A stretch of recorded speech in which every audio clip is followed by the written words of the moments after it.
মহা অম্বুবাচী মেলা আৰম্ভ হ'ব 22 জুনৰ পৰা আৰু 22 জুনৰ পৰা মহা অম্বুবাচী মেলা আৰম্ভ হোৱাক লৈ উখল মাখল হৈ পৰিছে নিৰাচল পাহাৰ আৰু একেটা সময়তে দলই সমাজ সাজু হৈছে আৰক্ষী প্ৰশাসন সাজু হৈছে আজি সংবাদ মেলত বিশেষ কিছু নিৰ্দেশনা জাৰি কৰিলে আৰু একেটা সময়তে মহা অম্বুবাচী মেলালৈ কেনেদৰে সাজু হৈছে সেই সন্দৰ্ভতো সংবাদ মেলত উল্লেখ কৰিলে দলই সমাজৰ प्रतिनिधि उपस्थित আছিল আৰু একেটা সময়তে মহানগৰ আৰক্ষী আয়ুক্ত ডক্টৰ পাৰ্থ সাৰথী মহন্ত সংবাদমেলত কি ক'লে সেয়া শুনিব বিচাৰিছো।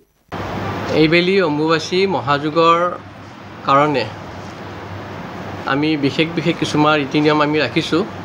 এতিয়া আমি গোটেইখিনি আপোনাৰ লগত ব্যক্ত কৰিম। লগতে আমাৰ অসম চৰকাৰ জিলা প্ৰশাসনৰ পৰাও কিছু ব্যৱস্থা ৰাখিছে। সবিশেষ আপোনালোকৰ ওচৰত জ্ঞাত আছে, তেওঁলোকেও ফালৰ পৰা জনাব। এইবেলি আমাৰ অম্বুবাচী মহাযুগ 2025 বৰ্ষৰ অহা 22 জুন তাৰিখে দিনৰ 2:56 যোৱাৰ লগে লগে প্ৰবৃত্তি হ'ব। অৰ্থাৎ 22 জুনৰ দিনাখন 2:56 মন্দিৰৰ দুৱাৰ বন্ধ হ'ব। আমাৰ এটা পৰম্পৰা আছে, 3 দিনলৈকে আমাৰ মাৰ দুৱাৰ বন্ধ থাকে।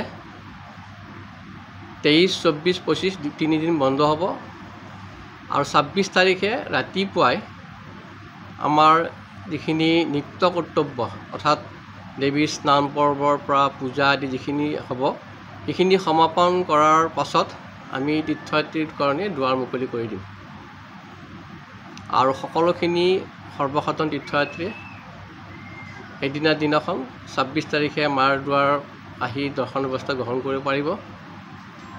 26 তাৰিখ 27 তাৰিখে আমাৰ অকল সৰ্বসাধাৰণ যাত্ৰীয়ে দৰ্শনৰ সুবিধা পাব।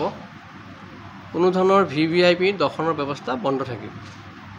আকৌ 28 তাৰিখৰ পৰা আমি পুনৰাই আমাৰ যিটো দৈনন্দিন চিষ্টেম এই দৈনন্দিন চিষ্টেম মতে দৰ্শনৰ সুবিধা পাব।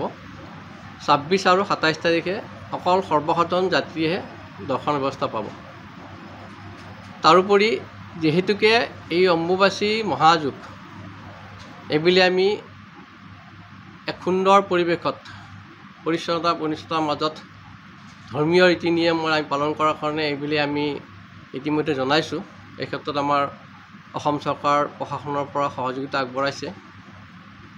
এইবুলি অকল আমাৰ অম্বুবাচী মহাযুগৰ সময়ত শান্তিপূৰ্ণভাৱে অৰ্থাৎ কোনো ধৰণৰ ঢোল ঢাকৰ নবজায়, কোনো ধৰণৰ হুলস্থুলীয়া পৰিৱেশত যাতে মেলাখন নহয় সেই উদ্দেশ্যে হাতত ৰাখি এইবুলি লৈছোঁ। যিহেতুকে অম্বুবাচী মহাযুগটো এতিয়া শান্তিপূৰ্ণভাৱে পালন কৰা উৎসৱ। পৃথিৱীৰ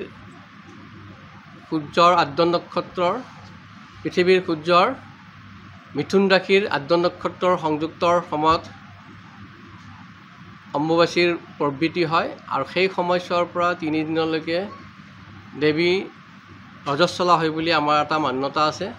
আৰু সেই সময়খিনি এটা ধ্যান ধাৰণাৰে সময়। আজি কিছু বছৰৰ পৰা আমি পৰিলক্ষিত কৰিছিলোঁ এটা হুলস্থুলীয়া পৰিৱেশ অৰ্থাৎ মেলাসদৃশ পৰিৱেশৰ সৃষ্টি কৰিছিলে।